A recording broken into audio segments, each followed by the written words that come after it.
Everyone, তোমরা কেমন আছো? আশা করি সকলেই ভালো আছো। তো আজকে সকাল সকাল ঘুমার থেকে উঠে পড়লাম, বিছানাটা গুছিয়ে ফেললাম, তার সাথে বই খাতা রাখি সেটা গুছিয়ে ফেললাম, আর তারপরে চলে গেছিলাম পড়তে। পড়তে থেকে এসেই আমি সবার প্রথম আমাদের গাছের ফুল তুলে নিয়েছি। আর দেখো আজকে আমাদের গাছে কতগুলো ফুল হয়েছে।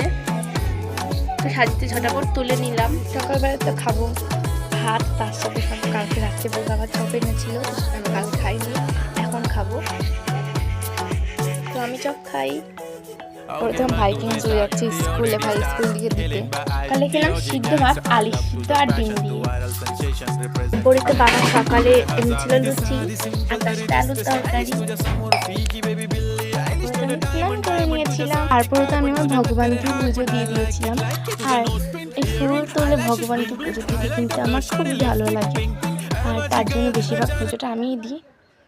মা করেছে মাংসের তরকারি, করেছে আবার রুই মাছের তরকারি, কিছু রুই মাছ ভাজা, এখান থেকে আমি একটা নিয়ে খাবো। আর মা যখনই রুই মাছ ভাজে তখনই আমি তো একটা নিয়ে তখনই খাবো গরম গরম, কারণ ওই মাছ ভাজা গরম গরম খেতে আমার দারুণ লাগে। এখন এই মাছটা খাচ্ছি। বলো তো, এগুলি হচ্ছে মটরের ডাল। এগুলো এখন রোদে শুকিয়ে হয়ে গেলে তারপরে এগুলোকে জাতা দিয়ে, মানে এই চরকাগুলিকে ফেলিয়ে দিয়ে এটা ডাল রান্না করা হবে। তো এটা আমার ঠাম্মা এখন রোদে দিয়ে দিয়েছে। আর এদিকে আমার ভাইকে দেখো, একটা ডুগডুগি নিয়ে অনেকে শিব ঠাকুর হয়েছে, আর সারা রাস্তা এটা নিয়ে হেঁটে আসছে, দৌড়াচ্ছে, আর বলছে ওনাকে শিব ঠাকুর। দেখি তাকাও। ঘরের কাজ এখন হচ্ছে, আজকে সিঁড়িটা ঢালাই হবে।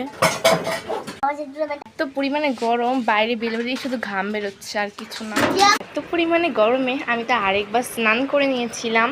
যা পরিমাণ গরম পড়েছে আর গা থেকে ঘাম বেরোচ্ছে, এর জন্য আমি দুপুরবেলায় আরেকবার স্নান করে নিয়েছিলাম। তো এবার আমি ঘুমাবো। ঘুমাই। টাটা। আজকে ভিডিওটা এই পর্যন্তই। ভালো লাগলে লাইক করো, সাবস্ক্রাইব করো, পাশে কমেন্টও করো। আর ভিডিওটা কেমন হয়েছে ভালো লাগলে কমেন্ট করো। Bye bye.